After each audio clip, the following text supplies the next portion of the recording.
सो इसरो ने अपना SpaDeX mission launch कर दिया है। स्पेडएक्स माने तो space docking experiment which is a groundbreaking mission from ISRO, और ये इसीलिए डिज़ाइन करा है कि हम डेमोन्स्ट्रेट कर पाए ऑटोनोमस डॉकिंग टेक्नोलॉजी। तो इस वीडियो में हम इसी के बारे में बात करने वाले हैं कि डॉकिंग क्या है और क्यों कर रहे हैं ये एक्सपेरिमेंट, और एक मोस्ट इम्पोर्टेंट चीज़ कि ये इसका क्या इम्पैक्ट रहेगा हमारे इंडियन इकोनॉमी के ऊपर, स्पेशली हम बिजनेसेस और स्टार्टअप्स की बात करें तो। एंड सेकेंडली, आप सभी को हैप्पी न्यू ईयर फॉर 2025।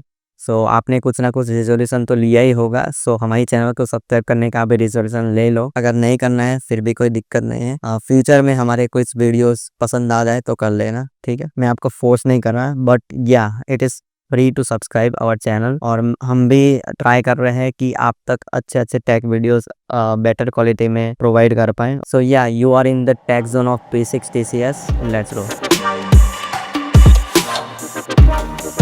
सो 30 दिसंबर 2025 को इसरो ने ये स्पेडएक्स मिशन लॉन्च किया था उनके PSLV C60 रॉकेट के साथ from Satish Dhawan space centre. So सबसे पहले बात करते हैं डॉकिंग क्या है। सो आपको बेसिक भाषा में समझाऊँ तो दो सैटेलाइट के कंपोनेंट को एक साथ जोड़ना, और थोड़ी टेक्निकल का टर्म्स में आपको समझाऊँ तो इसमें एक होगा टारगेट और दूसरा होगा चेसर, ओके। और दोनों के दोनों 28,000 किलोमीटर पर आवर की स्पीड से अर्थ की लोअर ऑर्बिट में घूमेंगे, और जो चेसर है उसकी स्पीड थोड़ी सी ज़्यादा रहेगी, या तो टारगेट की स्पीड चेसर से थोड़ी कम रहेगी, ताकि वो बहुत ही स्लोली, आई मीन 1 सेंटीमीटर पर सेकंड की स्पीड से मतलब एक दूसरे के पास आए और लॉक हो जाए, ओके। तो ये बेसिक प्लान होने वाला है, और ये सुनने में इतना ज़्यादा आसान लग रहा होगा, लेकिन इसके पीछे बहुत ही ज़्यादा तगड़ी मैथमेटिक्स चाहिए है जो हमारे साइंटिस्ट ऑलरेडी कैपेबल हैं ये करने को, and we are proud of this. और बहुत सारे फिजिक्स चाहिए इसको एक्चुअली इम्प्लीमेंट करने के लिए। अगर इतना प्रिसीजन हम नहीं ले पाए तो दो सैटेलाइट्स का कोलिजन के साथ एक्सीडेंट भी हो सकता है स्पेस के अंदर। सो नेक्स्ट क्वेश्चन की तरफ आगे बढ़ते हैं कि क्यों डॉकिंग करना इतना ज़रूरी है, और ये टेक्नोलॉजी डेवलप करने का मतलब क्या पर्पस हो सकता है। सबसे पहले बात करें तो इंटरनेशनल स्पेस स्टेशन के बारे में आप जानते ही होंगे। तो ऐसा एक स्पेस स्टेशन हम हमारी कंट्री के लिए बना सकते हैं एक एक कंपोनेंट भेजते हुए, और हमारे साइंटिस्ट भी चाहते हैं कि हमारा इंडिया का एक स्पेस स्टेशन हो स्पेस के अंदर। और कुछ आर्टिकल्स में तो इसका नाम भी है कि भारतीय अंतरिक्ष स्टेशन, जिसको BAS करके भी ये लोग बोल रहे हैं। दूसरा अगर फायदा इस मिशन का अगर देखा जाए तो हमारे टेक स्टार्टअप है उनको एक एंकर एंड मिलेगी, जैसे कि नासा एक अमेरिकन एजेंसी है स्पेस के लिए, उनको प्राइवेट कंपनीज जैसे कि हम स्पेसएक्स को मान ले तो स्पेसएक्स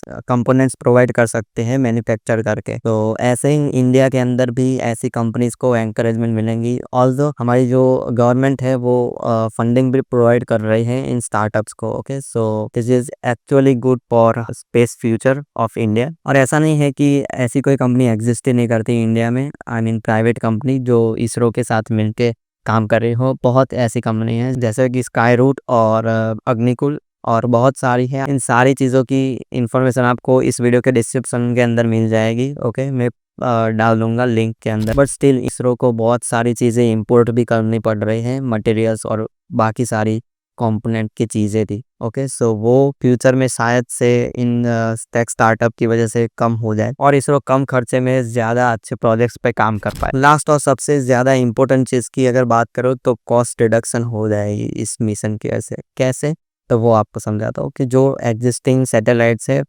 हमारी अर्थ के ऑर्बिट के अंदर, उनको फ्यूल और जो रिपेयर कॉस्ट होती है वो कम हो जाएगी अगर हम ऐसे मॉड्यूल्स वहाँ पे दे दें जो एक्चुअली रिपेयर कर पाए एग्जिस्टिंग सैटेलाइट्स को। और इसकी वजह से जो वो सैटेलाइट्स हैं उनकी लाइफ भी ज़्यादा हो जाएगी, ज़्यादा से ज़्यादा 5 से 6 साल बढ़ सकती है। So next is world record. So space docking technology की बात करें तो अभी तक अमेरिका, रशिया और चाइना ये 3 हैं, और अगर इंडिया ने ये सक्सेसफुली कर दिया तो ये 4th नेशन बन जाएगा इस टेक्नोलॉजी को सक्सेसफुली इम्प्लीमेंट करने वाला। So this is also a proud moment for us. So overall अगर देखा जाए तो हमारे इसरो के साइंटिस्ट है वो बहुत ही ज़्यादा मेहनत कर रहे हैं हमारे देश के स्पेस मिशंस को सक्सेसफुल बनाने के लिए, और हमको भी बहुत ही ज़्यादा उनको एनकरेज करना चाहिए, आई मीन सपोर्ट देना चाहिए, और ज़्यादा से ज़्यादा टेक स्टार्टअप इम्प्लीमेंट करने चाहिए जिससे उनकी भी हेल्प हो जाए। और जैसे हमारी इंडियन गवर्नमेंट स्टिल एनकरेज कर रही है स्टार्टअप को फंडिंग दे, वैसे ही अब हमको फंड कर सकते हो